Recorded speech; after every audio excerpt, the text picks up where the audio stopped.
uNtencane wabona inkinga yakho noma wengane nasenihlela wayesenza le ngoma nondaba uyithatha lento ukuthi ushaya ingoma impela eqondene nami ngqo.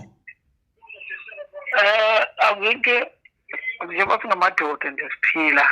Yeah. Sinesicula isikhathi esiningi siyakhohlwa kube sikhulumele nje amadoda. Yabo.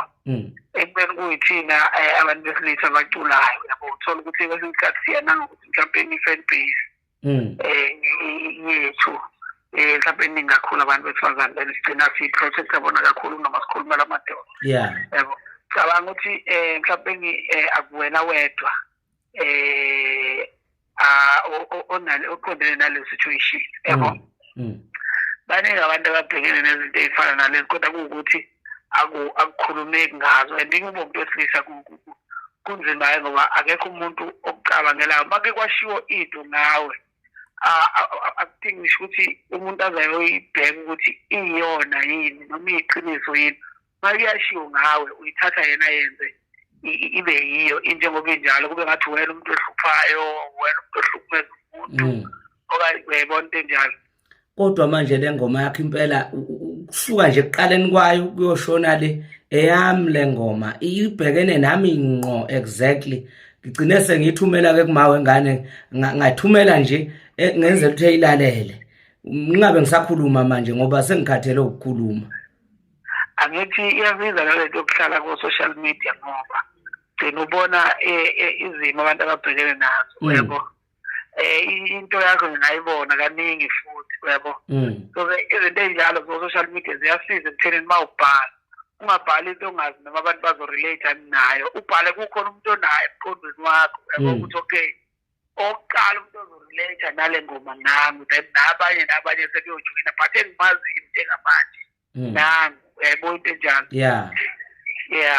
Hayi cha mfowethu hayi uyinamathiselile le ngoma bese kuba khona enye mina ke ngiyindoda engaye esontweni mfowethu angifuni ukutshela amanga kodwa uNkulunkulu ngiyamazi uyabona le ngoma yakho lethi uye yedwa hayi mfowethu hayi le ngoma ivela ingijulise ngijule ngingazi ukuthi kwenze njani. Yeah ngithi nasikwazi ukuthandaza uyabo. Thina ke futhi kakhulukazi endaweni emakhaya mawukhulele emakhaya mawuya esontweni kuba ngazi ukuthi ucathamela abantu babantu uyabo.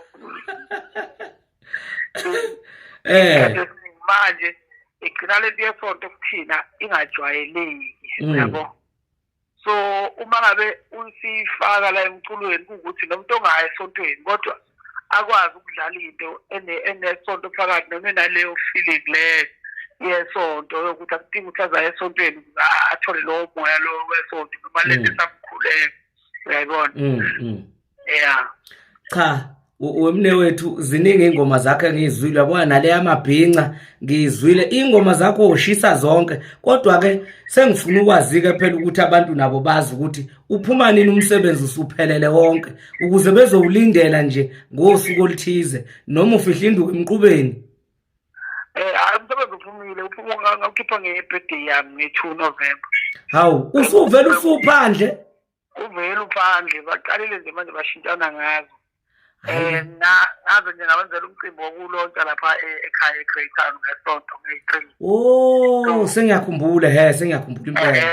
Hayi manje nje umuntu usesika la afisa khona naye noma la abona kunomenga khona. Cha ngane yakwethu nami inoni lami lokuqala nje yilo leli likama wengane